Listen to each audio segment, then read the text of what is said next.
Wala kang cellphone? Wala po. Gusto nyo magka-cellphone?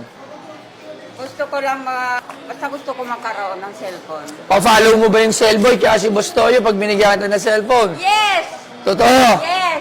Oh, sige, bigyan natin ito ng ano. Bigyan ng cellphone yan, syempre. Oh, pero, home credit. Hindi, joke lang. Sige, bigyan ng cellphone si nanay. Yes! Asan ang cellphone mo dati? Wala talaga, mamatay man ko sarap mo. Hindi ka pa nagkakaroon po? Ngayon pa lang, first time. First time? Yes! Totoo po yan? Yes! Cross your heart? Yes! O, sige. Usan natin to. First time, Sir Alvin. Pangalan niyo ulit? Julian Santos. Julian Santos. Uy, first time ni nanay cellphone. Parang ang hirap pa niya wala, pero umiiyak kasi kaya totoo, di ba? O, ingatan mo to, Nay, ha? Ito mula sa Cellboy at kay Sir Alvin Chuteng. Ayan. Oppo A18.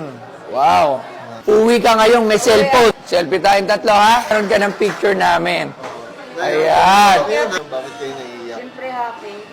Dahil, Dahil pagkakataon ko bakit lang. matagal nyo na bang pangarap magkaroon Oo, ng matagal ko cellphone? ng Bakit pangarap po? kasi hindi ko kaya Ano po bilhin. bang balak nyo? Ano po bang balak nyo? Bakit gusto nyo po magka-cellphone? Gusto ko lang maka-cellphone talaga. Yun, no? Kasi wala ko pambili. Boss Toyo, Cellboy, Sir Alvin Chuteng. Ito na po ang inyong cellphone. Thank you po. Thank you. Ayan. Oh. Thank you. Mag-ingat ka po, Nay, ha? Oh, salamat. Salamat. Ingat, ingat. Thank you, ha. Thank you po. Kasi Sir Alvin Chuteng yan. Thank you. Salamat po. Thank you po. Ito kayo.